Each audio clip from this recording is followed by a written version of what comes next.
الله في شأنهم إنما يريد الله ليذهب عنكم الرجس أهل البيت ويطهركم تطهيرا اللهم صل على محمد وآل محمد فيما بقية الله روحي وأرواح العالمين لتراب مقدمه الفداء اللهم عجل لوليك الفرج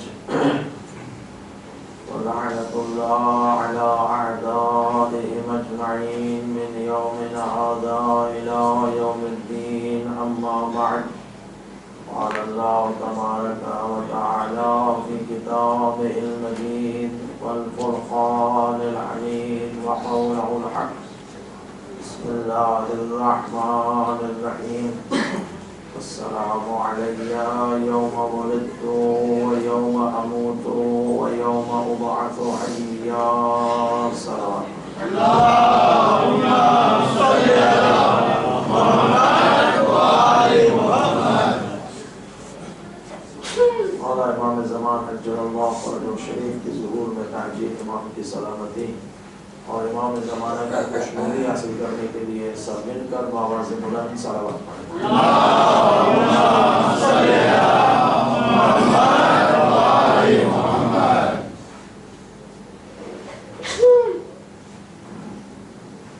پیچھے 4 بچے بیٹھے ان کو پلیز الگ الگ کیجئے تاکہ مجھے ڈسٹرب نہ ان سب کو الگ الگ کر کے بٹھائیں تو آپ کا شکریہ ادا ہو سب کو الگ کر کے بٹھائیں پلیز صلوات پڑھیں محمد وآل محمد صلی علی محمد وآل محمد آپ جانتے ہیں کہ آج کی یہ رات ایک باوفا کے ساتھ منسوب ہے ایک باب الحوائج کے ساتھ منسوب ہے ایک سرکار سکینہ کے ساتھ منسوب ہے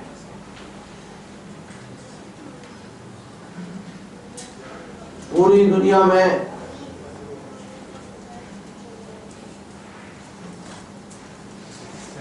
آج کی رات حضرت عباس کے نام سے منائی جاتی ہے حضرت عباس کی حاضری کی جاتی ہے اور یہ حاضری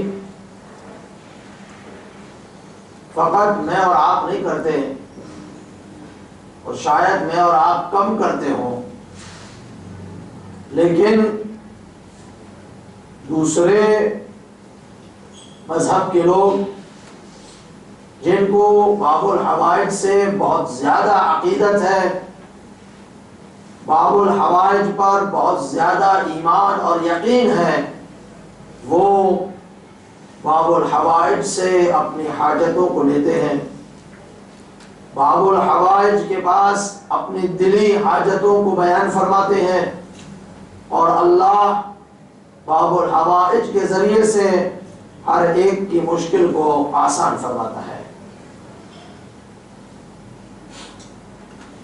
ہمیں آج کی رات باب الحوائج کو وسیلہ بنا کر وہ ذکر جو خاص باب الحوائج کا ہے یا کاشف الکرب عن وجہ الحسین اکشف کربی و کربا اخیک الحسین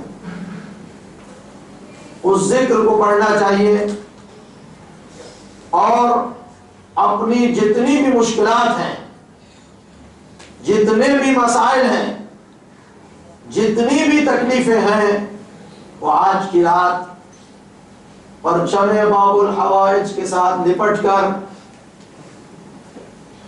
طلب کرنی چاہیے اور امید ہے کہ ہم سب آج کی رات کو بہت زیادہ اہمیت دیتے ہیں اور بہت زیادہ اہمیت دیں گے انشاءاللہ العزیز ایک صلوات پڑھ دیں محمد وعلی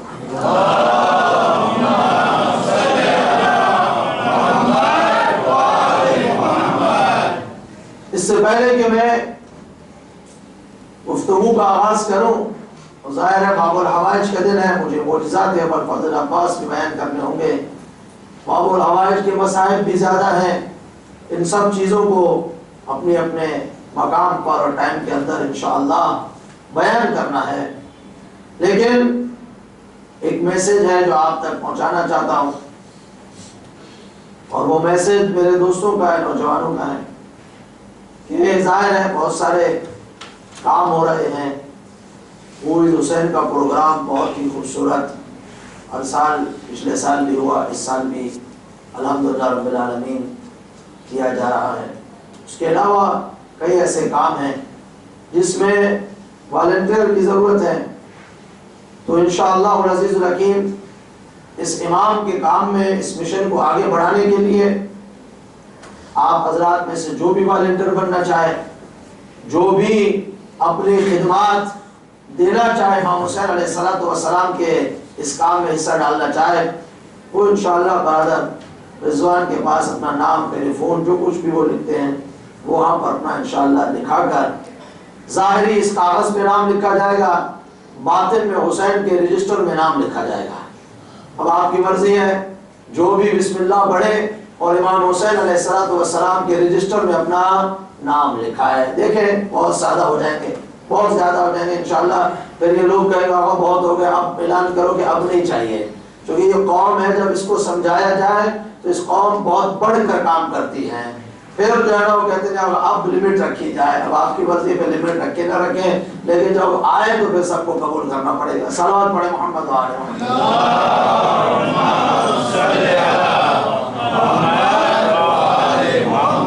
مجھے بھی کوئی کام دینا ہو میں حاضر ہوں انشاءاللہ العزیز الحکیم، خدمت امام حسین اور امام حسین علیہ السلام کی مشن کے لیے جو بھی کام آپ مجھے دیں گے میں بہت خوشی سے انشاءاللہ اس کام کو لوں گا اور اچھے طریقے سے اس کام کو انجام دوں گا انشاءاللہ العزیز الحکیم۔ عزیزوں، کل جو بات رکی اسے بڑھانے دیں، اسے آگے لے جانے دیں، اور اس کے بعد انشاءاللہ ایک اور سلام ہے، ایک اور وارث حسین ابن علی علیہ السلام وہ مرحلہ آگے بڑھا ہوا۔ کل بات کی حضرت عیسیٰ کی، پوری توجہ چاہوں گا چونکہ میں ایسے نہیں گزروں گا، میں چاہتا ہوں آپ تک اپنی بات کو پہنچاؤں، میسج تک پہنچاؤں، اور آپ بھی انشاءاللہ محظوظ ہوں اور ایمان کے ساتھ یہاں سے جائیں۔ کل عرض کیا حضرت عیسیٰ کی زندگی، حضرت عیسیٰ کی لائف، آج جہاں کل چھوڑا تھا عرض کروں، جب حضرت عیسیٰ خدمت دین کرنے لگے، اچھے کام کرنے لگے، اللہ کا میسج لوگوں تک پہنچانے لگے، تو ظاہر ہے ان کے بہت زیادہ دشمن ہو گئے۔ جب ان کے دشمن بہت زیادہ ہوئے تو ظاہر آپ جانتے ہیں کہ جب بھی کوئی بھی اچھا کام کرے گا اس کے دشمن ضرور ہوتے ہیں۔ ہر نبی کے دشمن تھے، توجہ چاہوں گا، ہر نبی کے دشمن تھے، اور دشمنوں نے انبیاء کو بہت ہی تکلیفیں پہنچائی ہیں۔ اب ان انبیاء میں حضرت عیسیٰ بھی ہیں، حضرت عیسیٰ کو تکلیفیں پہنچانے لگے، یہاں تک کہ ان دشمنوں نے حضرت عیسیٰ کو اپنی طرف سے، توجہ چاہوں گا، یہ بات بہت نازک ہے، سمجھنے کی کوشش کیجیے آپ، ان دشمنوں نے حضرت عیسیٰ کو اپنی طرف سے عیسیٰ سمجھ کر سولی پہ لٹکا دی۔ اور آج آپ جہاں پر بھی جائیں کرسچن کی عبادت گاہوں میں، ہم ان کی عبادت گاہ کا احترام کرتے ہیں، ہر ایک کی عبادت گاہ کا احترام کرتے ہیں، ہم یہ کہتے ہیں کہ ہم سب کی عبادت گاہوں کا احترام کرتے ہیں اور سب کو ہماری عبادت گاہ کا احترام کرنا چاہیے۔ تو آپ کرسچن کے عبادت گاہوں میں جائیں گے تو وہاں پر ایک پتھر کا بالآخر جو بھی بنا ہو مجھے نہیں پتا، اور اس کو جو ہے نا سولی پہ لٹکایا ہوا ہے۔ آپ سب جانتے ہیں، آپ ایسے ہی ملک اور کنٹریز میں رہتے ہیں، وہ یہ کہتے ہیں، توجہ چاہوں گا، وہ یہ کہتے ہیں کہ حضرت عیسیٰ کو سولی پہ لٹکا دیا گیا، حضرت عیسیٰ قتل ہو گئے، حضرت عیسیٰ کا خاتمہ ہو گیا۔ قرآن کہتا ہے غلط۔ وہ لوگ کہتے ہیں کہ حضرت عیسیٰ کو سولی پہ لٹکا دیا گیا۔ میں بار بار پڑھوں گا، پھر میں کہ ریپیٹ کرتا ہے، ذرا توجہ فرمائیں، آپ جان کر سنیں گے، میں جلدی سے آگے بڑھوں گا۔ حضرت عیسیٰ کے بارے میں یہ لوگ کہتے ہیں کہ عیسیٰ کو سولی پہ لٹکا دیا گیا۔ قرآن کہہ رہا ہے یہ بالکل غلط ہے۔ قرآن کہہ رہا وما قتلوہ وما صلبوہ، نہ حضرت عیسیٰ کو قتل کیا گیا ہے اور نہ ہی حضرت عیسیٰ کو صلیب پر سولی پہ لٹکایا گیا ہے، نہ قتل ہوئے اور نہ ہی سولی پہ لٹکایا، بلکہ قرآن کہہ رہا ہے کہ حضرت عیسیٰ کی طرح کا ایک شخص تھا جو ان کے ساتھ ملتا جلتا تھا چہرے میں، تمام چیزوں میں، اسے پکڑ کر لٹکا دیا گیا۔ عیسیٰ کو نہیں لٹکایا۔ حضرت عیسیٰ کہاں گئے؟ کہا حضرت عیسیٰ کو خداوند متعال نے آسمان پر اٹھا لیا، اور آج تک، توجہ چاہوں گا، آج تک حضرت عیسیٰ زندہ ہے، زندہ ہے نا؟ آپ تھوڑا بولیے، زندہ ہے نا عزیزوں؟ آج تک زندہ ہے۔ اب میرا پوائنٹ ضائع کرے تو آپ کی مرضی ہے۔ آج تک حضرت عیسیٰ زندہ ہے۔ کرسچن کہتے ہیں کہ مارے گئے، لیکن مسلمان کا تو عقیدہ ہے نا کہ حضرت عیسیٰ زندہ ہے، کیونکہ مسلمان کا قرآن پہ اعتماد ہے۔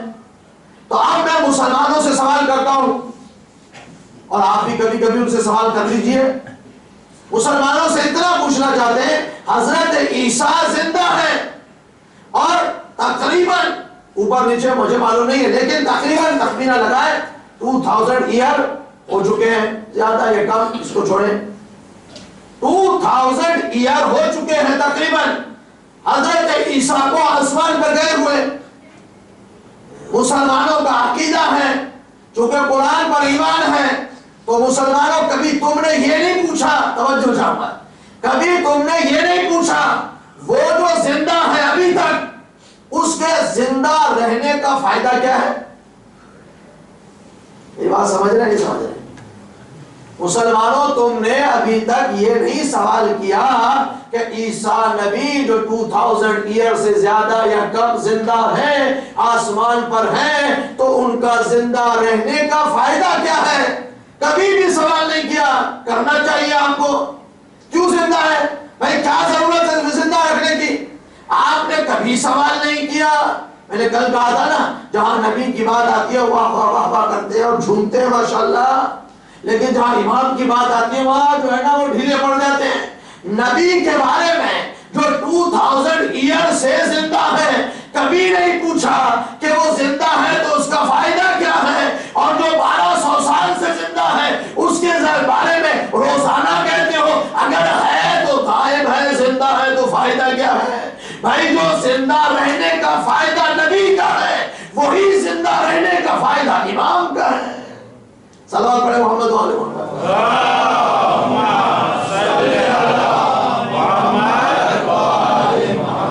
جو فائدہ ہم آپ سے سوال کریں کہ حضرت عیسیٰ زندہ ہیں، ان کا زندہ رہنے کا فائدہ کیا میرے بھائی؟ تو وہی جواب امام مہدی آخر الزمان جل اللہ تعالی فرجہ شریف کے لیے ہے کہ جو فائدہ وہاں ہے وہ فائدہ یہاں ہے۔ اگر ادیبی سمجھ میں نہ آئے تو بتا دیتا ہوں، زندہ ہے وہ اس لیے کہ وہ معموم ہے، وہ انتظار کر رہا ہے امام کا، جس دن امام آ جائے گا وہ معموم آسمان سے آ کر اپنے امام کے پیچھے نماز پڑھے گا۔ صلوات پڑھے محمد و آل محمد۔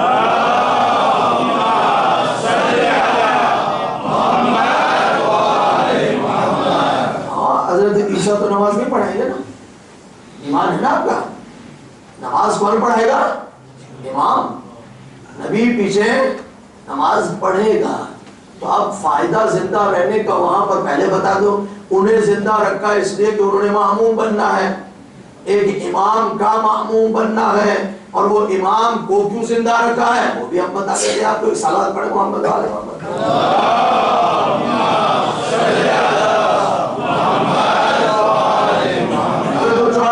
آپ کی خدمت میں عرض کرنا چاہتا ہوں، چونکہ میں یہ پہلے بیان کر چکا ہوں کبھی کسی مجلس میں، لیکن ظاہر ہے آج مجمع ہے تو موقع ملتا ہے اسے دوبارہ آپ کی خدمت میں عرض کر دوں، اور موضوع کے ساتھ ٹاپک کے ساتھ ٹچ بھی ہے۔ بابا کہتے ہیں کیا فائدہ، کیا ہو گیا بابا آپ کو کس چیز کا بات ہے؟ آپ کہتے ہیں امام غائب ہے، غائب ہے، کیا کریں غائب رہ کے؟ تو میرے دوستو ہم تو پھر وہی سوال کرتے ہیں، زیادہ تو بات کرتے نہیں، مجھے اتنا بتایا جائے مسلمانوں سے کبھی کبھی پوچھ لیجئے کریں کہ آپ کو گمراہ کون کرتا ہے؟ آپ کو گمراہ کون کرتا ہے؟ آپ کو مسجد سے دور کون کرتا ہے؟ آپ کو خدا سے دور کون کرتا ہے؟ عبادتوں سے دور کون کرتا ہے؟ کیا جواب دیں گے؟ بولیے، شیطان کرتا ہے۔ پھر ان سے جب یہ شیطان کا نام لے تو پھر ان سے پوچھ لیجئے گا بھئی یہ ہے کہاں؟ آپ نے کبھی دیکھا شیطان کو؟ میں آپ سے مخاطب نہیں ہوا اس مسئلے میں، جو کہتے ہیں ان سے کہہ رہا ہوں، آپ تو الہی بندے ہیں، آپ کا شیطان سے کیا تعلق؟ وہ خبیث ہمارے نزدیک آ ہی نہیں سکتا، یہ بھی گھبرائے مت آپ انشاءاللہ نصیب رکھیں۔ لیکن جن کے بالآخر جو باتیں ہیں سمجھانے کے لیے، بھئی شیطان کہاں ہے؟ کہا وہ ہے، نظر نہیں آتا۔ تو بھئی نظر نہیں آتا تو پھر کیسے گمراہ کر رہا ہے؟ کیسے وہ چھپ کے ہے، وہ نہ آپ دیکھتے ہیں، نہ وہ آپ کے پاس آتا ہے، نہ آپ کے ہاتھ میں ہاتھ ڈالتا ہے، نہ آپ کو نصیحت کرتا ہے، کچھ نہیں کرتا، آپ کو گمراہ کر رہا ہے، اور آپ ڈال رہے سارا مسئلہ اس کی گردن پر، اور وہ نظر تو آتا نہیں ہے۔ کہا نہیں آپ کو نہیں پتا، وہ اتنا خبیث ہے کہ غائب رہ کر چھپ کر بھی انسانوں کو گمراہ کرتا ہے۔ تو پھر ہم نے کہہ دیا انہیں کہ بھئی آپ کے ایمان پر سلام ہو، شیطان پر اتنا ایمان ہے، شیطان پر اتنا ایمان مضبوط ہے کہ نہیں وہ غائب رہ کے بھی چھپ کر بھی گمراہ کر سکتا ہے۔ تو مسلمانوں اگر شیطان پر اتنا ایمان ہے تو 10% اس پر بھی ایمان لے آؤ جو گمراہ رہ کر گمراہی پھیلا سکتا ہے، تو حاجی چھپ کر ہدایت بھی پھیلا سکتا ہے۔ وہ اگر گمراہی پھیلا سکتا ہے تو ہدایت کرنے والا غائب رہ کر ہادی جو اللہ کی طرف سے ہے وہ ہدایت نہیں پھیلا سکتا؟ وہ ہدایت کا کم از کم زیادہ نہیں تو 10% تو ایمان لے آؤ، 90% ایمان شیطان پہ رکھو، مسئلہ نہیں ہے۔ اب میں جملے نہیں کہتا چونکہ میری مجبوری ہے، میں جو ہے نا اپنے آپ کو بہت ہی وہ رکھا ہوا ہوں، لیکن کبھی پھر پڑھوں گا تو کہہ دوں گا عزیزوں، لیکن یاد رکھیے گا۔ اب آگے بڑھوں، ایک فائدہ بتا دوں اور انشاءاللہ آگے بڑھ جاؤں، آپ کی توجہات چاہتا ہوں۔ آپ نے دیکھا پوچھتے کیا فائدہ، ہم بتا دیتے فائدہ۔ فائدہ ہم سے پوچھے امام ہمارا ہے، ہم امام مانتے ہیں تو ہم ہی فائدہ بتا سکتے ہیں، اور کون بتائے گا؟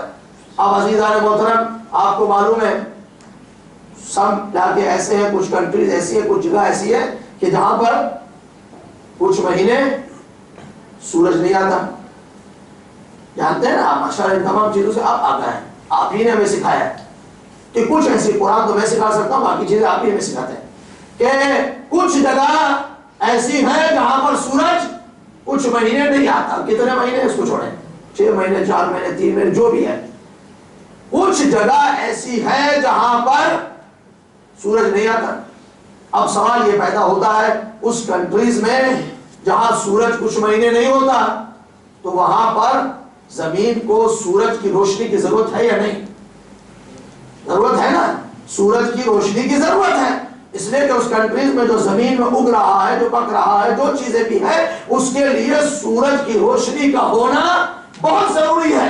اگر سورج کی روشنی نہ ہو تو پھر وہ چیزیں خراب ہو جاتی ہے، وہ آگے نہیں بڑھ سکتی، بہت بڑا مسئلہ ہو سکتا ہے۔ تو اب ان سے پوچھا جائے بھائیو یہ سورج کے پیچھے ہے، سورج آسمان کے بادلوں کے پیچھے ہے، سورج نہیں آ رہا، تو پھر یہ کس طریقے سے کام ہو رہا ہے؟ تو وہاں کے ہی رہنے والے سائنسدان اور پڑھے لکھے جواب دیتے ہیں نہیں یہ کوئی مسئلہ نہیں ہے، توجہ چاہوں گا، یہ کوئی مسئلہ نہیں ہے۔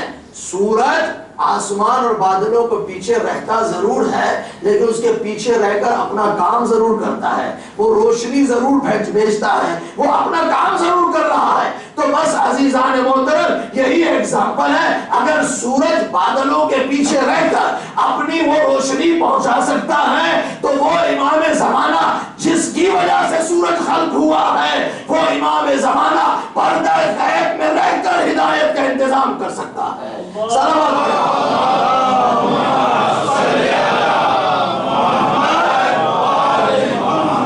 بلند صلوات پڑھے اہل بیت اطہار۔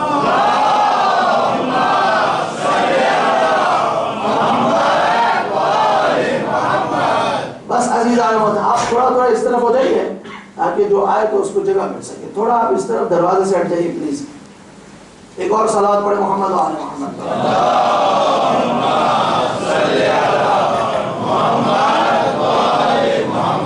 تو بس السلام علیکہ یا وارث عیسی روح اللہ، حضرت حسین ابا عبداللہ حضرت عیسیٰ کے وارث ہیں۔ حضرت عیسیٰ کے معجزات کے بھی سنے آپ نے، قرآن مجید میں ہے۔ حضرت عیسیٰ کا معجزہ نمبر 1 کہ حضرت عیسیٰ بیماروں کو شفا دیتے تھے۔ وہ بیمار جو خاص بیماری قرآن نے لکھی ہے، برس اور جسام، مجھے معلوم نہیں کیا کہتے ہیں بالآخر۔ نمبر 2 حضرت عیسیٰ اندھوں کو، نابینا کو آنکھیں دیتے تھے۔ نمبر 3 حضرت عیسیٰ مردوں کو زندہ کرتے تھے۔ سارے کام میں اذن اللہ سے توجہ چاہوں گا۔ اب حسین وارث حضرت عیسیٰ ہے، سمجھانا چاہ رہا ہوں آپ کو۔ پہلا معجزہ حضرت عیسیٰ کا کہ حضرت عیسیٰ نابینا کو آنکھیں دیتے تھے۔ حسین وارث عیسیٰ ہے۔ حسین ابن علی نے اپنے کردار اور اپنے عمل سے ان اندھوں کو سمجھایا، ان اندھوں کو آنکھیں دی جو مذہب اور دین کی حقیقت کو نہیں پہچانتے تھے۔ کہ حقیقت کو پہچاننا ہے تو ہمارے عمل سے پہچانو، ہماری شہادت سے پہچانو، ہمارے کردار سے پہچانو۔ جب یہ آنکھ کھل جائے گی تو خود بخود مقصد سمجھ میں آ جائے گا۔ حضرت عیسیٰ نے بیماروں کو شفا دی۔ حسین وارث حضرت عیسیٰ ہے۔ حسین ابن علی نے ان لوگوں کو جو مذہب نہیں سمجھ رہے تھے اور نامکمل تھے سمجھنے میں، ان کو شفا دی قلباً، تاکہ ان کی روح زندہ ہو اور مذہب کو سمجھ سکیں۔ اور حضرت عیسیٰ نے مردوں کو زندہ کیا، اور حسین ابن علی وارث عیسیٰ مردہ اسلام میں طاقت دی، روح ڈالی، جو آج تک زندہ ہے۔ صلوات پڑھے محمد۔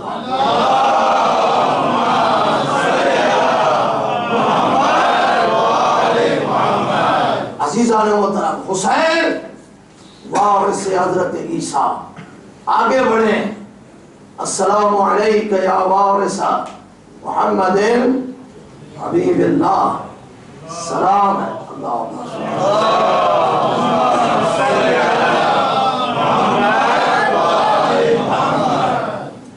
السلام علیکہ یا وارث، سلام ہے۔ وارث کس کے وارث؟ محمد کے، محمد صلی اللہ علیہ وآلہ وسلم جو حبیب خدا ہیں۔ حبیب کے معنی دوست، جو حبیب خدا ہیں ان کے وارث۔ اب ذرا اپنے اذہان شریفہ کو میرے ساتھ رکھیے گا، نازک مرحلہ ہے، اور اگر بات سمجھ میں نہیں آئے تو پرابلم ہو جائے گا، اس لیے ذرا اذہان شریفہ جو سمجھ رہے ہیں انشاءاللہ سب سمجھتے ہیں، میرے ساتھ رکھیے گا۔ آئیے عزیزوں، پیغمبر اسلام کی زندگی ذرا آپ کے سامنے بیان کر دوں۔ مختصر زندگی بیان کر سکتے ہیں، اور آپ انشاءاللہ ضرور سماعت فرمائیے۔ پھر جو پوائنٹ ہے، جو نکات ہیں، جو وارث کی باتیں وہ آپ کی خدمت میں کرنا چاہتا ہوں۔ آپ مجھے بتائیے، حضرت رسول خدا میرے اور آپ کے آخری نبی، سب سے بڑے نبی ہیں، افضل الانبیاء ہیں، خاتم الانبیاء ہیں، بہت بڑے نبی ہیں نا۔ اللہ نے اس بڑے نبی کو ایک ایسی جگہ بھیجا، توجہ چاہوں گا، ایک ایسی جگہ بھیجا جو پڑھی لکھی قوم نہیں تھی، جو اخلاق میں بلندیوں پر نہیں تھی، بلکہ رسول خدا کو اس قوم کے درمیان بھیجا، مکہ میں بھیجا، جہاں پر سب کے سب جاہل،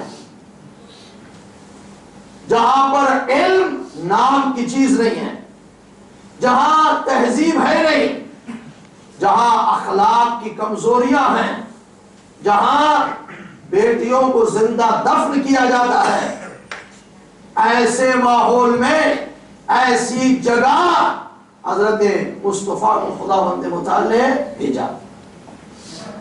40 ایئر رسول خدا نے لوگوں کی ذہنوں کو فریش کیا, لوگوں کے ذہنوں کو پاک کیا. یہ نہیں کہ 40 سال رسول خدا خاموش رہے, گھر پہ بیٹھے رہے, نہیں. توجہ چاہوں گا, 40 سال رسول خدا صلی اللہ علیہ وآلہ وسلم نے خاموشی سے تبلیغ کی ہے, ٹھیک ہے نا.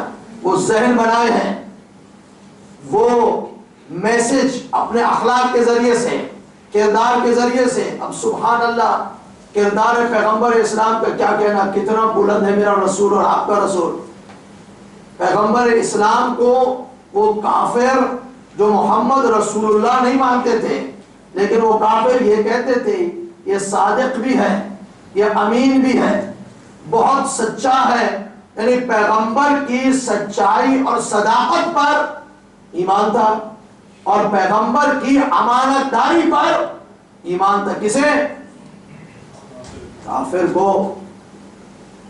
یہاں تک کہ کافروں نے یہ کہا, اب آپ اپنے رسول کی صداقت کو دیکھیں, یہاں تک کہ کافروں نے یہ کہا کہ اگر اللہ کا رسول, یہ میں کہہ رہا ہوں, اگر محمد, اگر اللہ کا رسول یہ کہے کہ اس ماؤنٹن کے پیچھے لشکر آ رہا ہے,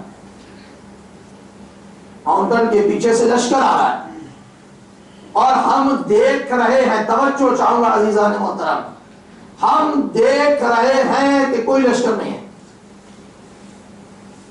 مصطفیٰ فرما رہے ہیں لشکر آ رہا ہے, اور ہم دیکھ رہے ہیں کوئی لشکر نہیں ہے. تو کافر کہتے ہیں ہم یہ کہیں گے کہ ہماری آنکھیں دھوکہ کھا رہی ہیں, لیکن رسول سچا ہے. ایسی صداقت تو شاید مسلمانوں نے بھی نہیں مانی. مسلمان تو پیغمبر اسلام کے لیے کیا کیا کہتے رہے, کافر نے وہ نہیں کہا. کافر نے محمد رسول اللہ نہیں مانا, لیکن تہمتیں نہیں لگائی, الزام نہیں لگائے. الزام اور تہمتیں لگانے والے مسلمان تھے, جو پیغمبر کے ساتھ تھے, انہوں نے الزام لگائے, انہوں نے تہمتیں لگائی. ٹھیک ہے عزیزان محترم, آپ سن رہے ہیں نا مجھے؟ ایک سوال پر محمد والے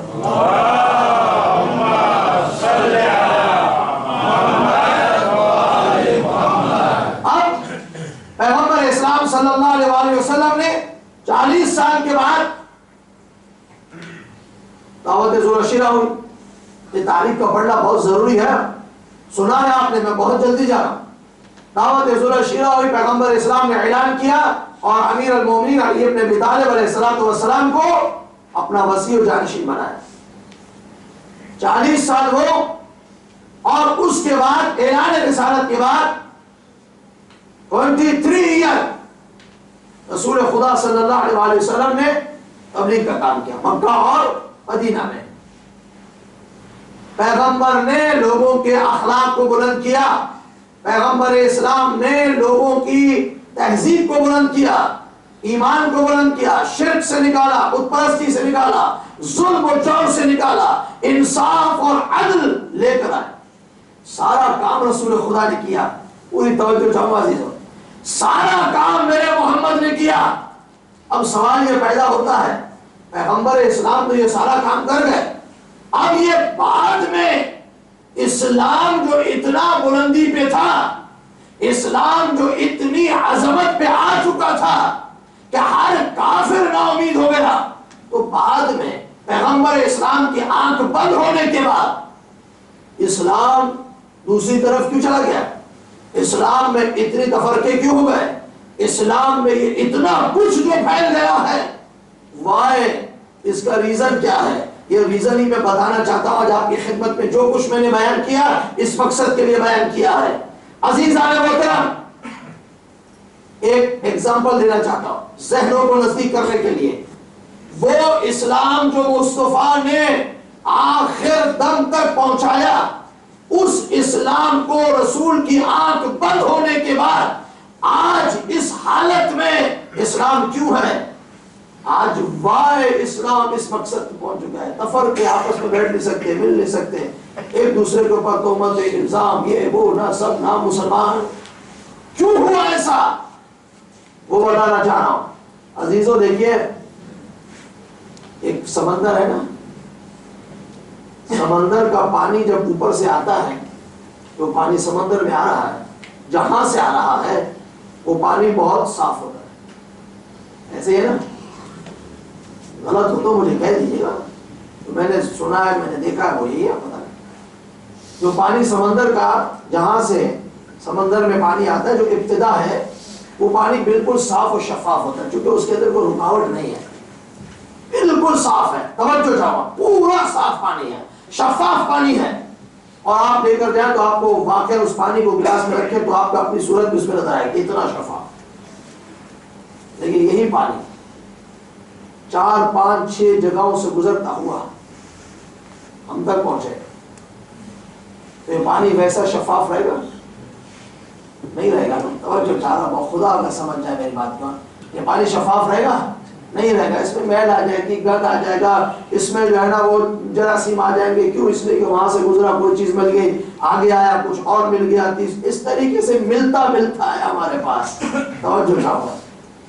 تو وہ شفافیت، وہ صفائی جو اوپر ہے، جہاں سے شروع ہوا ہے، وہ ہم تک پہنچنے میں ختم ہو جاتی ہے۔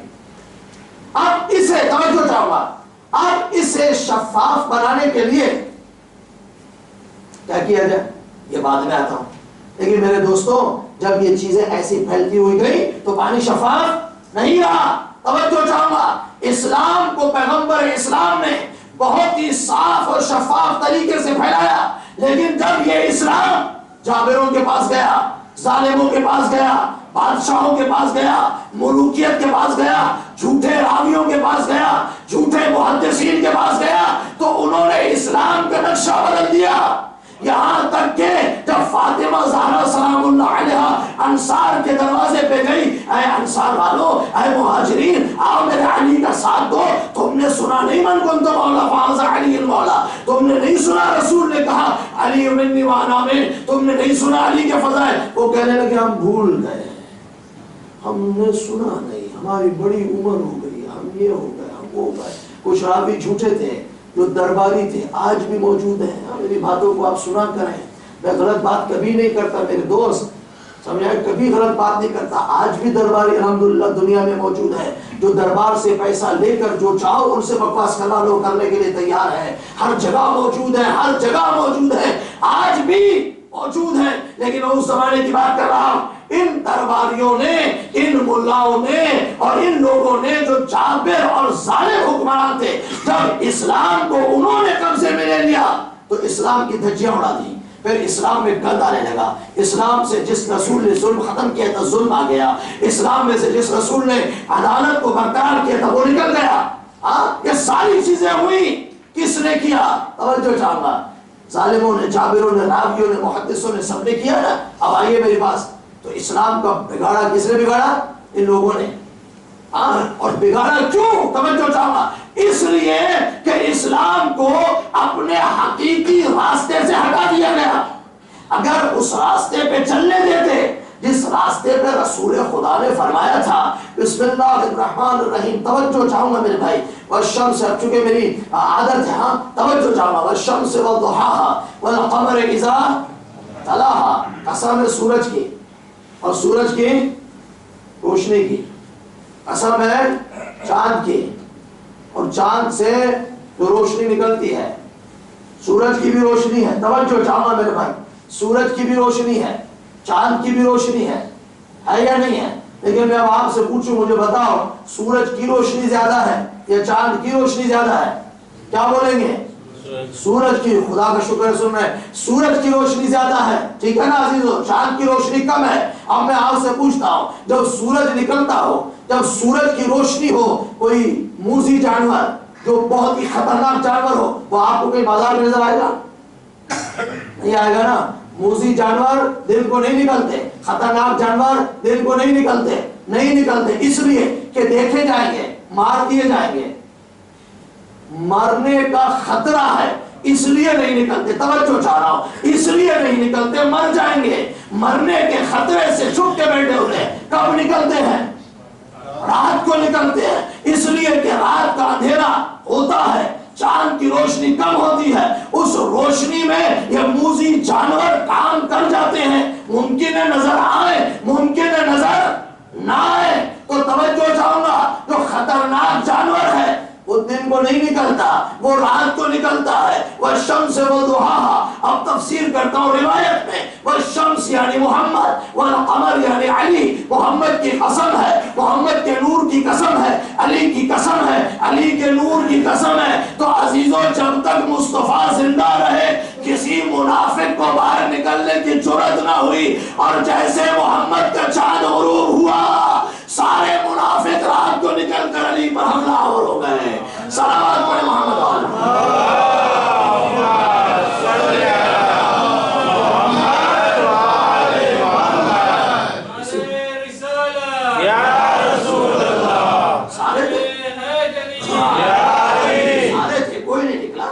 سب نے کہا ہم رسول خدا صلی اللہ علیہ وسلم کی یہ وہ تمام چیزیں، لیکن کیا ہوا رسول کے بعد، پیغمبر کے بعد تمہیں کیا ہوا کہ پیغمبر اسلام کی ان وصیتوں کو، پیغمبر اسلام کی ان احادیث کو جو تم نے اپنے کانوں سے سنی، وہ حدیثیں وہ یہ نہیں تھی کہ کسی راوی، مثلا آج ہمارے لیے بیان کرے تو راوی نے کہا، ہم نے ڈائریکٹ نہیں سنی۔ بابا تم نے تو ڈائریکٹ سنا تھا علی منی والا میں، تم نے تو ڈائریکٹ سنا تھا من کنت مولا فہذا علی مولا، تم نے تو ڈائریکٹ سنا تھا کہ یا علی انت خلیفتی من بعدی و وصی، تم نے تو ڈائریکٹ دیکھا تھا حسین پیغمبر کی پشت پہ سوار ہے، تم نے تو ڈائریکٹ دیکھا تھا رسول خدا صلی اللہ علیہ وسلم حسین کے لیے ڈاکہ بنے، تم نے تو ڈائریکٹ دیکھا تھا نماز رک گئی، تم نے تو سب دیکھا، اس کے باوجود بھی منکر ہو گئے۔ تو پتا چلا دل میں وہ نفاق تھا جو چھپا ہوا تھا، وہ سورج کے زمانے میں نہیں نکال سکتے تھے، اور جب چاند آیا تو ساری منافقت اٹھا کے باہر پھینک دی اور اسلام کا حلیہ بگاڑ دیا۔ صلوات پڑھے محمد علیہ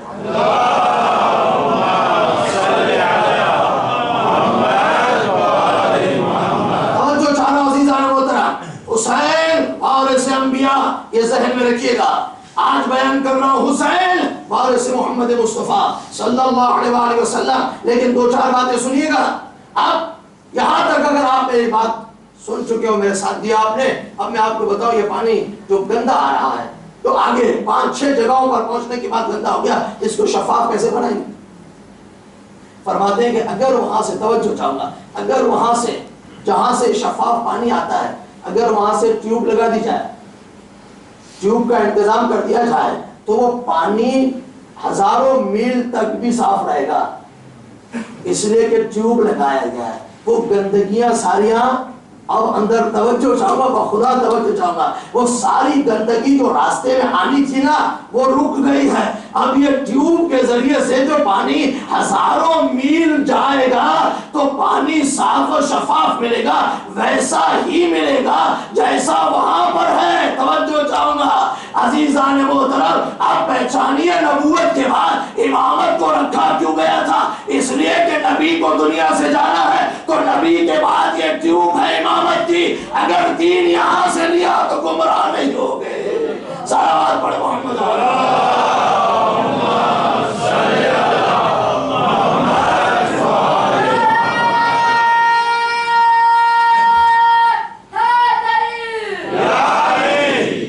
امامت کی ٹیوب ہے کہ نبوت کے بعد اگر دین یہاں سے لیا تو پھر گمراہی نہیں ہوگی، اور اگر یہاں سے نہیں لیا اور گندگیاں ڈالتے گئے، اصل کو ہٹا دیا۔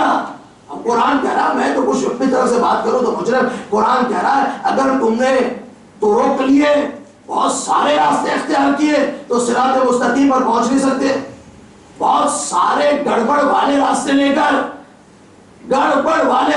کر صراط مستقیم پر باقی نہیں رہ جا سکتا۔ رسول قرآن کہہ رہا ہے ایک ہی راستہ لو۔ یا رسول اللہ کون سا راستہ لیں؟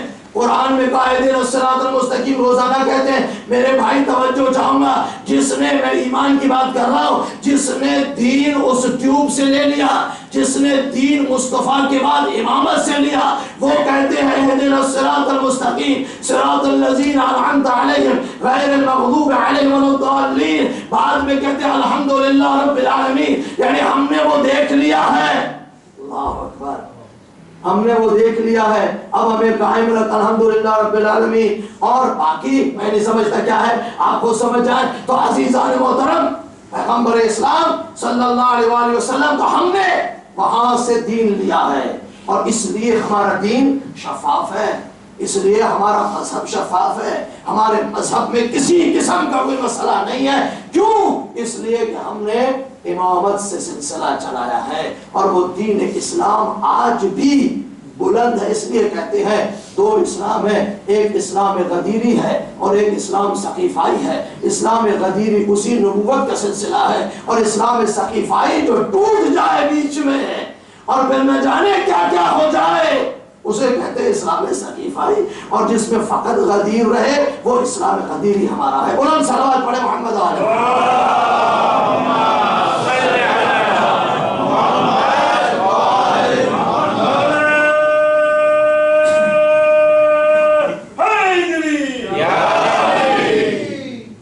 حیدری آپ کا تو بہت بلند تھا، لیکن جواب جو ہے نا وہ حیدری والا نہیں تھا۔ سب مل کے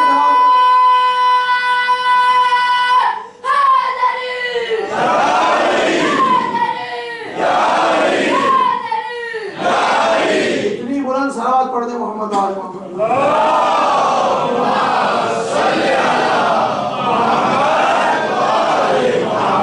الحمدللہ سب مجھے دیکھ رہے ہیں کہ میں نے کر کیا دیا، یہی کرنا ہوتا ہے۔ تو عزیز آنے آگے بڑھے۔ اب رسول خدا صلی اللہ علیہ وآلہ وسلم کا مقام آپ بہتر جانتے ہیں، بہت بڑا مقام ہے میرے رسول کا، اور حسین وارث ہے محمد مصطفیٰ کے، یعنی وہ کام جو پیغمبر اسلام نے کیے انہی کاموں کی حفاظت حسین نے کی۔ آپ نے دیکھا نا وہ حسین نے جو فرمایا میرے مولا نے، آپ جانتے ہیں پچھلے سال بھی مولانا نے اسی پر گفتگو کی تھی کہ پیغمبر اسلام جب گئے امام حسین تو انہوں نے فرمایا میں 4 کاموں کے لیے جا رہا ہوں، امر بالمعروف، نہی عن المنکر، نانا کی سیرت کو بچانے کے لیے۔ حسین ہے وارث محمد مصطفیٰ، اور اس کا کام یہ ہے کہ پیغمبر اسلام کی سیرت کو بچائے، پیغمبر اسلام کے کاموں کو بچائے، چونکہ وارث کا کام یہ ہے کہ اس کے دین کی حفاظت کرنا۔ اور امام حسین علیہ السلام نے یہ کیا یا نہیں کیا؟ کیا۔ اب ایک آیت پڑھتا ہوں جس میں پیغمبر اسلام کا مقام بتانا چاہ رہا ہوں، تو اس اسی پہ ختم کر دوں گا، پھر انشاءاللہ کل زندگی رہی، اللہ نے موقع دیا تو پھر آگے بڑھیں گے انشاءاللہ۔ قرآن میں ایک آیت ہے، توجہ چاہوں گا، رسول کا مقام پہچانیے۔ جب پیغمبر کا اس مقام پہچان لیں گے نا کہ رسول کتنا عظیم ہے، کتنا بلند ہے، تو حسین جو وارث محمد ہے خود بخود سمجھ میں آ جائے گا، خود بخود سمجھ میں آ جائے گا۔ آپ سے پوچھتا ہوں عزیزوں، مجھے بتائیں قرآن مجید میں آیت ہے بسم اللہ الرحمن الرحیم، فَكَيْفَ إِذَا جِئْنَا مِنْ كُلِّ أُمَّةٍ بِشَهِيدٍ وَجِئْنَا بِكَ عَلَى هَؤُلَاءِ شَهِيدًا۔ قرآن کی آیت ہے، ترجمہ پڑھو۔ ترجمہ یہ ہے، ٹرانسلیٹ یہ ہے، ہر نبی، توجہ چاہو، ہر نبی قیامت کے دن اپنی امت کا گواہ بن کے آئے گا۔ گواہ سمجھتے ہیں، کورٹ میں جاتے ہیں گواہی دیتے ہیں۔ ہر نبی، توجہ چاہوں گا، بہت خوبصورت آیت ہے، ہر نبی اپنی امت کی گواہی دے گا۔ حضرت آدم اپنی امت کی، نوح، ابراہیم، اسماعیل، یوسف، جتنے بھی انبیاء، ہر نبی اپنی امت کی گواہی دے گا۔ وَجِئْنَا بِكَ عَلَى هَؤُلَاءِ شَهِيدًا، اور میرے محمد، میرے حبیب، یا ایھا المزمل، یاسین، میرے رسول، آپ ان سب انبیاء کی گواہی دیں گے۔ آیت پہ غور کیجیے، سارے انبیاء اور پیغمبر اپنی امت کی گواہی دیں گے قیامت کے دن۔ اس کا مقصد ہوا ہر امت کو اس کے نبی کے پیچھے، ہر امت کو اس کے امام کے پیچھے اٹھایا جائے گا۔ اب جن کا امام ہی نہ ہو اس کے پیچھے اٹھیں گے، جن کا امام ہی نہ ہو، کیونکہ امام ہے ہی نہیں، آئے گا جب تک آئے گا اس کے درمیان اگر مر گئے تو کس کے پیچھے اٹھو گے؟ تو روایت میں ہے کہ بھٹکے ہوئے کل ہمارے ہی وہاں آئیں گے، ہماری محفلوں میں داخل ہوں گے، ہماری لائنوں پہ جنت کی طرف جب جا رہے ہوں گے ہمارے درمیان آنے کی کوشش کریں گے، چونکہ وہ لیڈر میں پہلے پڑھ چکا ہوں، لیڈر خود ہی پھنسا ہوا ہوگا تو اپنے فالوور کو کہاں لے کے جائے گا میرے بھائی؟ وہ آئیں گے ہمارے درمیان، ہم کہیں گے نکل جاؤ یہاں سے، نہیں ہمیں لے چلو، کہاں لے چلے بھائی؟ جہاں لے کر آنا تھا وہاں تو آئے نہیں، اب یہاں پر جاؤ، جہاں جانا وہاں جاؤ، ہم تو نکال دیں گے، آپ بھی نکال دیں گے، علی والے تو آنے نہیں دیں گے، چونکہ علی توجہ چاہو گا عزیز آنے ہوتا جنت میں اس وقت تک کوئی جا نہیں سکتا جب تک چٹھی نہ ہو۔ چٹھی اچھی چیز ہے، چٹھی ہونی چاہیے لیکن غلط نہیں ہونی چاہیے، علی والی چٹھی ہونی چاہیے، چٹھی کے بغیر کوئی بھی نہیں جائے گا، اس کاغذ کے بغیر کچھ نہیں جائے گا، اس کاغذ کو کہتے ہیں پروانہ علی ابن ابی طالب علیہ السلام، جس کے پاس یہ ہوگا وہ جنت میں جائے گا، جس کے پاس یہ نہیں ہوگا وہ جہنم میں جائے گا۔ اب مجھے بتا دیے جو علی کو امامی نہ مانتا ہو، جو علی کے وارثوں کو امامی نہ مانتا، اس کے پاس کیسا پروانہ آئے گا بھائی؟ آئے گا پروانہ؟ نہیں آئے گا نا پروانہ ہمارے پاس، آپ بتائیں مت۔ تو عزیزان محترم، ہر نبی اپنی امت کا گواہ، محمد صلی اللہ علیہ وآلہ وسلم تمام انبیاء کے گواہ۔ بس یہی بات میں پہنچانا چاہتا ہوں، بہت نازک بات ہے۔ گواہ کسے کہتے ہیں بھائی؟ گواہ کسے کہتے ہیں؟ جو گواہی دے، وٹنس جسے آپ کہیں، انگلش میں وٹنس کہیں۔ وٹنس کب گواہی دے گا؟ مثلا آپ کو کہا جائے، مثلا مثال آپ کی خدمت میں عرض کروں، آپ کو کہا جائے یہ مسجد بنی نا، کسی زمانے میں بنی تھی مسجد امام بارگاہ، اب آپ سے ان بچوں سے کہا جائے کہ آپ ذرا وٹنس دینا اس مسجد کا کس عالم نے، کس مولانا نے، کس بندے خدا نے، کس بزرگ نے اس مسجد کا جو ہے نا وہ پایا رکھا تھا، فاؤنڈیشن رکھی تھی، یہ وٹنس بنے گا؟ اگر سمجھ گئے تو آخر تک پہنچ جاؤ گے۔ یہ وٹنس بنے گا؟ کیوں نہیں بنے گا؟ اس لیے کہ اس نے دیکھا ہی نہیں ہے، دیکھا ہی نہیں ہے۔ وٹنس کون بنے گا؟ جس نے دیکھا ہو۔ دیکھے گا کون؟ جو حاضر ہو، جو ہوگا تو دیکھے گا نا، ہے یا نہیں؟ میری بات سمجھ رہے نا؟ ہوگا تو دیکھے گا نا، نہ ہو تو کیسے دیکھے؟ خدا فرما رہا ہے وَجِئْنَا عَلَىٰ ذَلِكَ عَلَىٰ هَٰؤُلَاءِ شَهِيدًا، اے مصطفیٰ ہم نے سب انبیاء کا وٹنس بنایا تجھے۔ تو اب یہ ہونا چاہیے نا وہاں، پیغمبر کا ہونا ضروری ہے یا نہیں؟ تاریخ کیا کہتی ہے؟ پیغمبر کب پیدا ہوئے؟ حضرت عیسیٰ کے تقریباً 600 سال بعد۔ حضرت عیسیٰ کی، جب حضرت عیسیٰ آسمان پہ چلے گا اس کے تقریباً 600 ایئر کے بعد، 600 سال کے بعد تقریباً، اوپر نیچے آپ کو حساب کر لیجیے گا۔ کل یہ نہیں کہا آپ کے مولانا یہ لکھا، آپ نے یہ کہا، میں آگے پیچھے حساب نہیں کرتا تھا، 70 ہو تو 600 کہہ دیتا ہوں، باقی کوئی مشکل نہیں ہے، یہ تو قرآن کا آیت تو نہیں خراب کر رہے ہم۔ تو عزیزان محترم جو بھی ہو، لیکن تاریخ تو یہی کہتی ہے، توجہ چاہو، خدا یہ مسئلہ حل کروا لیجیے۔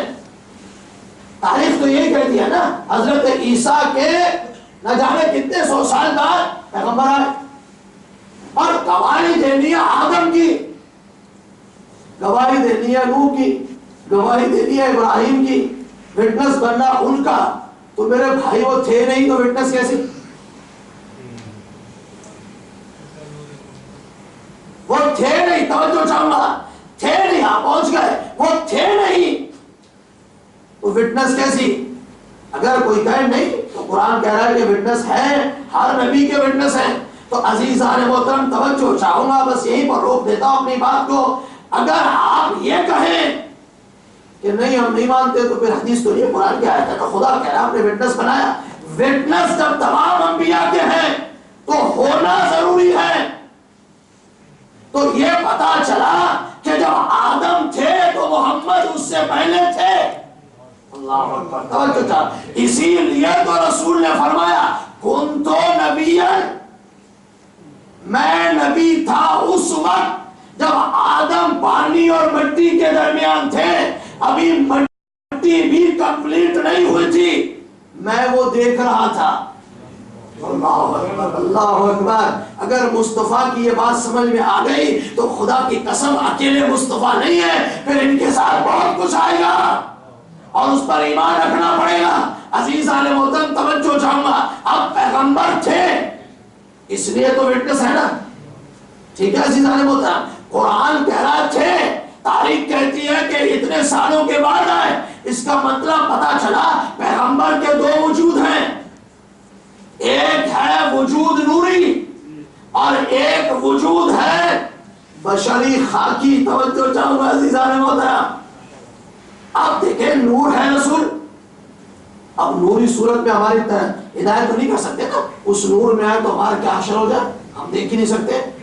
ٹھیک ہے نا. اب ہماری ہدایت, توجہ چاہوں, ہماری ہدایت کے لیے اللہ نے انہیں بشر بنا کے بھیجا. اللہ نے انہیں بشر بنا کے بھیجا. لیکن اس وقت تھے, اور اس وقت تھے تو نور تھے, نور تھے. تو آپ مسلمانوں یا تو قرآن کی آیت کو نہ مانو یا پھر محمد کو نور ماننا شروع کر دو. یہ نہ کہو کہ محمد ہمارے جیسا. محمد تمہارے جیسا نہیں ہے. محمد نور ہے حقیقت میں. اس لیے کہ اس وقت نور دیکھ رہا تھا اور اس نے وٹنس دینا ہے. اب مجھے بتائیے کیا اس وقت فقط پیغمبر اسلام تھے؟ نہیں بخدا. روایت کہتی ہے کہ حضرت آدم کی خلقت سے 4,500 سال پہلے, 4,500 سال پہلے روایت کہتی ہے کہ فرمایا گیا مصطفیٰ کا بھی نور تھا, علی کا بھی نور تھا, فاطمہ کا بھی نور تھا, حسن کا بھی نور تھا, حسین کا بھی نور تھا. یعنی محمد وٹنس انبیاء کے, علی وٹنس انبیاء کے, فاطمہ وٹنس انبیاء کی, حسن و حسین جو وارث محمد ہیں وہ بھی حقیقت میں نور ہے اور وٹنس ہے انبیاء کے.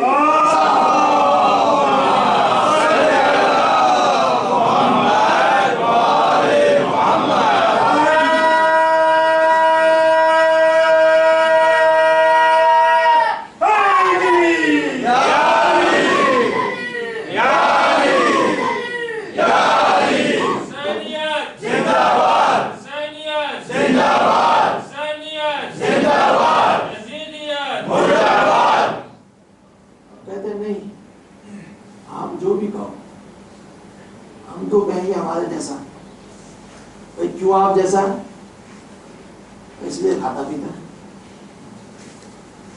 کھائے پیے گا تو تمہارے جیسا ہو جائے گا. ظاہر ہے وہ آپ کی شکل صورت میں آئے ہیں, ہماری طرح بن کر آئے ہیں, ہماری ہدایت کے لیے آئے ہیں. ٹھیک ہے نا. وہ کہتے ہوتے نا جب علم کی بات سمجھ میں نہ آئے نا کسی کو تو پھر ذرا جاہلانہ بات بھی کرنی چاہیے کبھی کبھی. علم کی بات تو عالموں سے کی جا سکتی ہے جو سمجھے بات کو, لیکن جو جٹ ہو نا, جھٹکا یہاں اردو میں کہتے ہیں جو بیوقوف ہو نا تو اس کو بیوقوف جیسی بات کرنی چاہیے, زیادہ کچھ نہیں کرنا چاہیے. ٹھیک ہے نا. وہ ایک عالم تھے مولانا اسماعیل دیوبندی, خدا ان پر رحمت فرمائے. ٹھیک ہے نا. بہت ہی عظیم مناظر انداز تھے, بہت ہی عظیم انسان تھے. وہ اور ایک بیٹھا ہوا تھا ان کا جو ہمارا کا دشمن ہے, وہ بیٹھے ہوئے تھے. تو اس دوسرے نے سوال کر دیا کہ آپ بتائیے کہ آپ, سوال اس نے کیا کہ بتائیے کہ اس وقت جو ہے نا وہ آپ میں اور سور میں کتنا ڈفرینٹ ہے. سور سمجھتے ہیں نا, سور میں اور آپ میں کتنا. تو انہوں نے فرمایا جو اس طرح بیٹھا ہے وہ میں ہوں, جو اس طرح بیٹھا وہ سور ہے, بس اتنے ڈفرینٹ ہے. خاموش ہو گیا. صحیح نا. تو عزیزان جو ہمیں کافر کہتے ہیں, ہمیں یہ سب چیزیں اب جو ہے نا اگر کوئی ضد کرے تو اس کو یہ جواب دے دیجیے. میں بس اس پہ ختم کر رہا ہوں, ٹائم میرا بہت ہو گیا. عزیز و تھک بھی گیا ہوں. بس ایک جملہ سن لیجیے. فرماتے ہیں کہ ہم نہیں مانتے. نہیں مانتے تو یہ بات کر لو پیغمبر اسلام جب گزر رہے تھے, توجہ چاہو, اب یہ علمی جواب نہیں, ہاں یہ ویسی جواب ہے. پیغمبر اسلام جب گزر رہے تھے تو ایک کنواں تھا راستے میں, کنواں تھا, اس کو جب کھودا گیا تو اس میں سے پانی کھارا نکلا, میٹھا پانی نہیں تھا. اب لوگ حیران, ہم نے اتنی محنت کی ہے, تمام چیزیں کی ہیں اور جو ہے نا اس میں کھارا پانی نکلا, میٹھا پانی نہیں ہے. پیغمبر گزر رہے تھے. اب ان کو جواب دے رہا ہوں یہ جو کہتے ہیں ہم جیسا ہم جیسا ہم جیسا. نہیں بابا, ہم جیسا نہیں ہے, وہ نور ہے. حقیقت میں نور ہے, ہماری ہدایت کے لیے بشر بن گیا ہے. کہ نہیں. تو اب رسول جب وہاں سے گزرے تو انہوں نے کہا کہ یا رسول اللہ بڑی محنت کی ہے, پانی کھارا نکلا. کیا کیا پیغمبر نے؟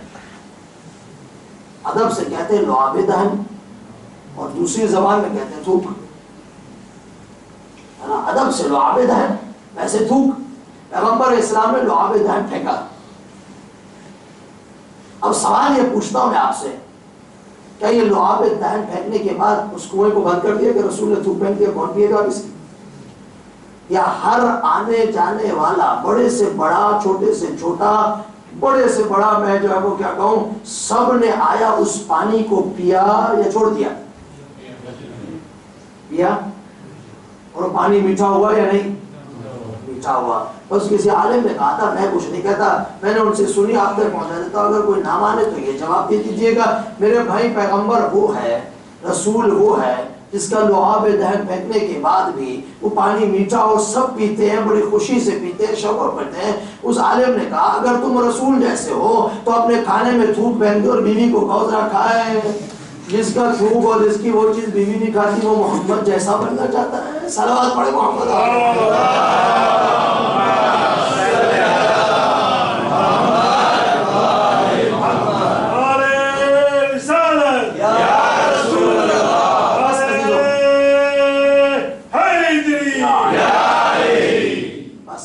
زحمت نہیں یہاں تک بات روک دیتے ہیں انشاءاللہ کل آگے بڑھیں گے.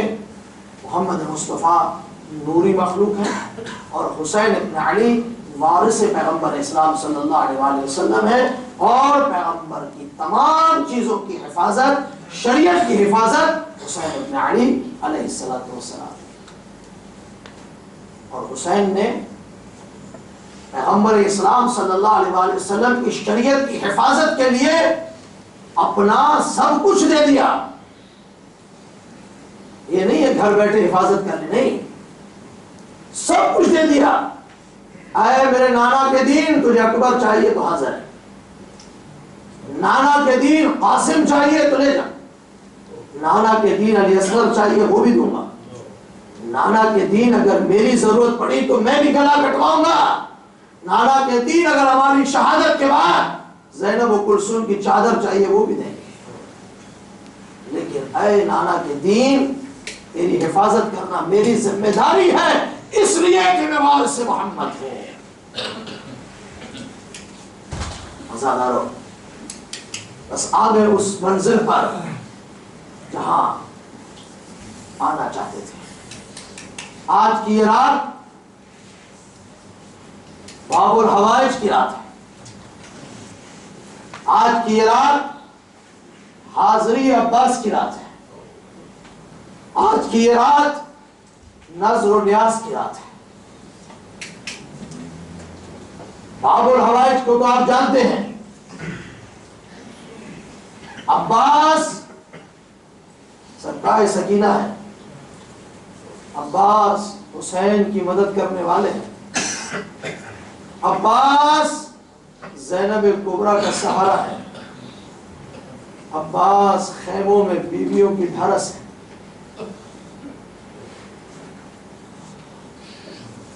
علی نے ام المنین سے شادی کی. ام المنین جب گھر میں آئی تو جناب زینب و ام کلثوم نے اماں کہہ کر پکارا. جناب ام المنین نے کہا بچو مجھے ماں مت کہو میں تمہاری کنیز بن کر آئی ہوں. تمہاری ماں فاطمہ ہے. عزادارو اللہ نے جناب ام البنین کو ایک بیٹا دیا جس کا نام عباس رکھا گیا. یہ مصائب بڑے آرام سے پڑھے جاتے ہیں. یہ مصائب رو کر سنے جاتے ہیں اور ان مصائب میں جلدی نہیں کی جاتی. سب محرم میں 3 راتیں تو واقعی میرے دوستوں اگر 2-4 منٹ ادھر ادھر ہو جایا کرے مجھے معاف کر دیا کرے. عباس دنیا میں تشریف لائے. علی ابن ابی طالب علیہ السلام کی خدمت میں ام البنین باب الحوائج کو لے گئی. علی نے حضرت عباس کے بازوؤں کو چوما اور چوم کے رونا شروع کیا. ام البنین نے پوچھا مولا کیا میرے بیٹے کے بازوؤں میں کوئی برا عیب ہے کہ آپ چوم کے رو رہے ہیں؟ ام البنین میرے اس بیٹے کے بازوؤں کو قلم کیا جائے گا اس لیے میں رو رہا. ہاں عزادارو آہستہ آہستہ حضرت عباس جوانی پر آئے، معجزات بہت سارے عباس کے، پھر بیان کروں گا، ٹائم نہیں آج۔ رونے والوں، میری ماں بہنوں جہاں بیٹھی ہے سن رہی ہو مجھے، باب الحواج بڑے ہوئے، جوان ہوئے، مدینے سے مکہ، مکہ سے کربلا آ گئے۔ ایک مرتبہ 10 محرم آئی،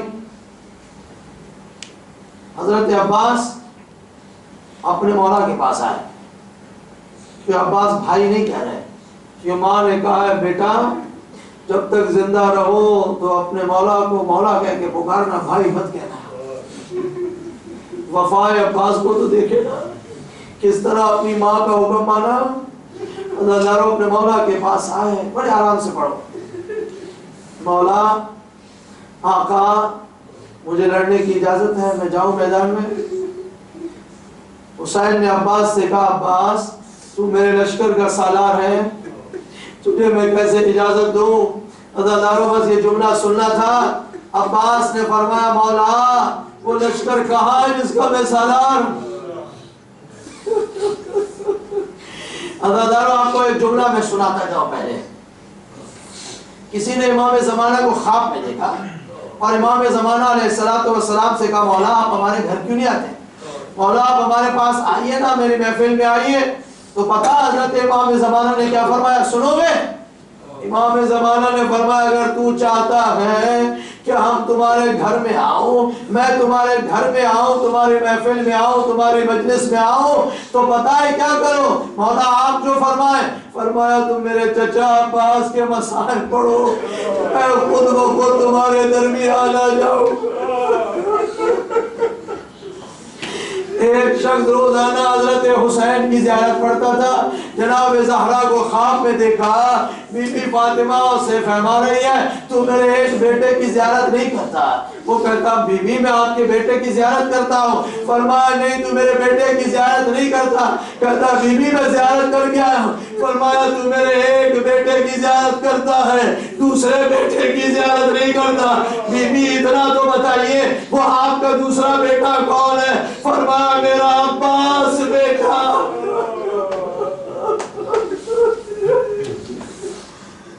ہاں اجرکم اللہ، جو رونے کی عادی ہے۔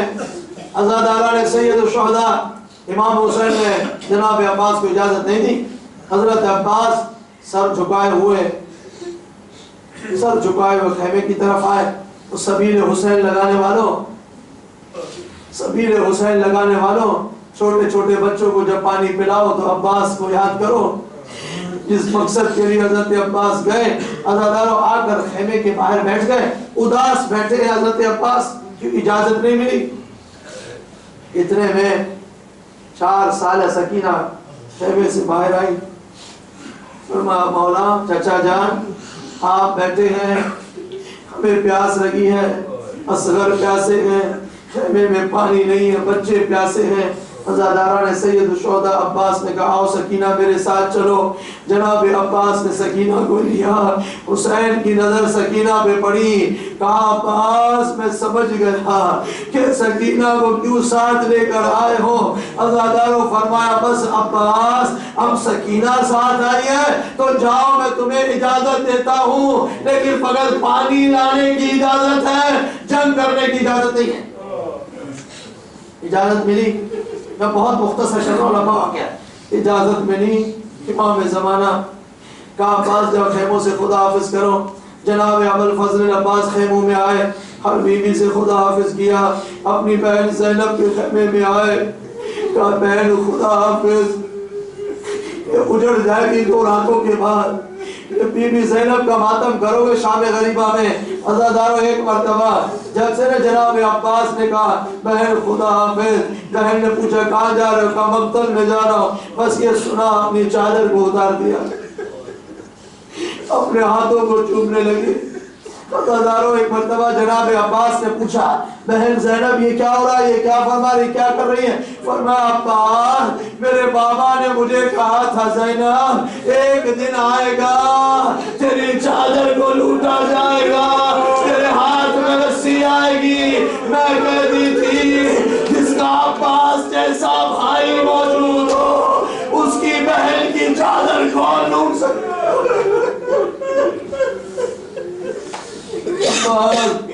آج مجھے یقین ہو گیا، خدا حافظ عباس باب الحوائج چلے، حسین کی خدمت میں آئے، عزاداروں کا مولا خدا حافظ عباس کو خدا حافظ کا، عباس مشکیز سکینہ کو لے کر، اب مسائب پہلے سے شروع ہیں، اب وہ آخری آپ کے مسائب رونے والے سنیے۔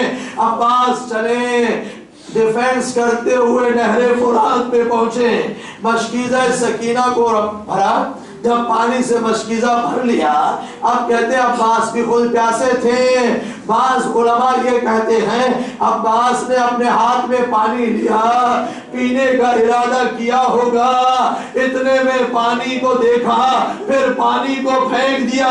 بعض علماء نے کہا دشمن کو دکھانا چاہتے تھے کہ پانی پر میرا قبضہ ہے، لیکن میں پھر بھی پانی پھینک رہا ہوں، کیوں؟ اس لیے کل ام البنین کے سامنے جاؤ تو یہ نہ کہے میری ماں عباس حسین پیاسے تھے تو نے پانی پی لیا، عباس زینب پیاسی تھی تو نے پانی کو چھوڑا، مشکیزے کو اٹھایا۔ وہ خدا سنیے بھی علم آئے گا حضرت عباس کا، حضرت عباس کا علم اٹھانے والوں اپنے دلوں میں اپنی حاجتیں ضرور رکھیے گا، بغیر حاجتوں کے مت آئیے، جس کی کوئی حاجت نہ ہو نزدیک نہ آئے۔ عباس کے بعد حاجتیں لے کر آؤ اور اپنی حاجتوں کو دیکھو کیسے غازی پورا کرتے ہیں۔ عباس نے مشکیزہ لیا، علم کو اٹھایا، 8 محرم کی رات ہے، چلے حضرت عباس خیمے کی طرف کہ پانی کو پہنچایا جائے، لڑائی کی اجازت نہیں ہے۔ یا امام زمانہ، ایک مرتبہ ایک ملعون نے چھپ کے حملہ کیا، میرے اور آپ کے باوفا کا ایک بازو قلم ہوا، عباس نے دوسرے بازو نے علم اور مشکیزے کو سنبھال لیا اور آگے جا رہے ہیں۔ پھر ایک ظالم نے حملہ کیا، عباس کا دوسرا بازو قلم ہوا، دونوں بازو زمین پر آ گئے، لیکن میرا جی کچھ اور کہتا ہے۔ وہ فاطمہ جو کوفہ میں مسلم کا سر لینے آئی تھی، آج وہ عباس کے بازو لینے آئی ہوگی۔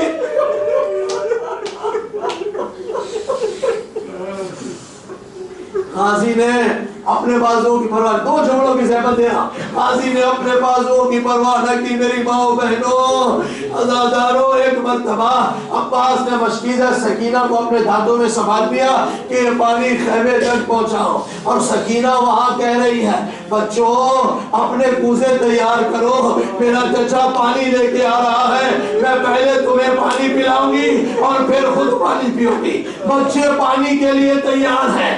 حسین کا باوفا چل رہا ہے، مشکیزہ دانتوں میں لیا ہوا، ملعون کہتا ہے اے تیر چلانے والوں، یہ پانی خیمے میں نہیں پہنچنا چاہیے۔